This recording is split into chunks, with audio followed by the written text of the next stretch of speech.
They don't want them talking about Bidenomics anymore because of this, because groceries are up, electricity's up 24%. If you're listening on radio, gas is up 50% from where it was, and then plumbing and heating. This is what no one talks about. Your utility bills that you get at home. 100%. And so no one talks about that. They just talk about gas in the car. Forget it. People look at it and they say, what happened? Right. They call the gas company. They go, no, that's the price now. The problem, Ainsley, is that the White House keeps explaining to American people what the reality is. Right. Think about folks are traveling to the grocery store to try to prepare dinner for Thanksgiving. It's up 20%. Then you got the gas bill, traveling to see your loved one. That's up by 48%. Then you got a house full, and then the electricity is already up. And they're saying, well, that's not true. We know better. Right. You know, it can be very stressful, especially if you're a parent and you have 2 or 3 children. You're worried about saving enough to put them in college. Then you're also worried about now, so many people are worried about just putting a little bit of gas in their car or putting food on the table. And there was a woman, she's from Pennsylvania, her name's Mackenzie Moan, and she's already received more than 1.5 million views because she posted this video on TikTok, and she was very emotional about how expensive it is to just live a normal life. She has a great job. She's a full-time nurse. Her husband has a great job, and it's still not enough. We can all relate to that, right? Listen. I feel like my husband and I are doing everything right. We both have good jobs. I'm a nurse. I'm a registered nurse. I work full-time. He works full-time. We just got paid this past Friday, right? We paid the mortgage, bought some groceries, put some gas in the car. And guys, it is Tuesday, and we have like $200 or $300 to last us until next Friday. And she's expressing the same thing people all across the country are talking about. I was at the grocery store yesterday. Pot roast is close to $10 a pound. So a 3-pound pot roast is $30. You know, not that long ago, it used to be $9, or $8 or $9, and it's so expensive. The guy next to me at the ShopRite in suburban New Jersey was talking about how now when he goes to the grocery store, he goes home with 2 bags of groceries, and it's $100. And it used to be 2 bags for $50.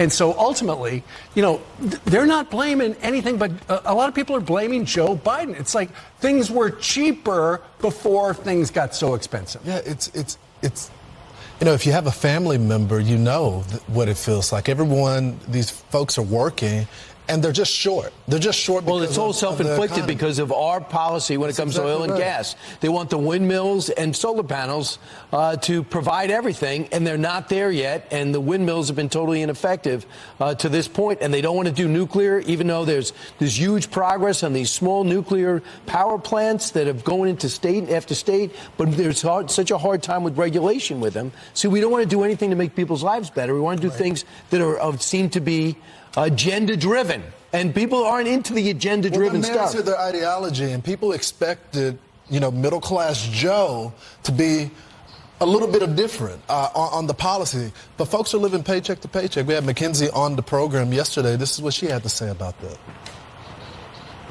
I'm just glad that my voice was unintentionally empowering to people to speak out and say, me too, and, share that we're all in the same situation with the economy and the price of groceries and gas and just the struggle of middle-class America, where we're working our butts off and we feel like we have nothing to show for it. Prior to COVID, I was working as a correctional officer at one of the state prisons, and we did not struggle as much as we do now. And I make more than I did then now. So your dollar doesn't go far. No, it doesn't go as far. You know, Ainsley, I spent some time with Sean for the holiday, Thanksgiving, because I had the show the next day. Hannity. So we're in the grocery store, and everyone's coming up to us saying, do you think something is going to change? They're looking at the grocery. Sean said more people recognized you than they did him. No, that's not true. That's not true. But they were so upset with the state of the country, and some of these people aren't like just strong Republicans. These are independent voters. They live in New York City, and they're saying, like, do you think this election will be the election that turns this around? Well, the thing about Mackenzie that is so potent and struck a chord with so many people is because she said, look, we make a good living. We have money to pay the gas and, the mortgage, and we can buy some groceries. But that's it. And now we're heading toward Christmas, and she's got kids. Where is the money for the gifts going to come from? And that's why, the White House has really got to get ahead of this, and they got to dig themselves out of this very deep hole, because while the White House and their economists say, the numbers are better, maybe that's true, but people don't feel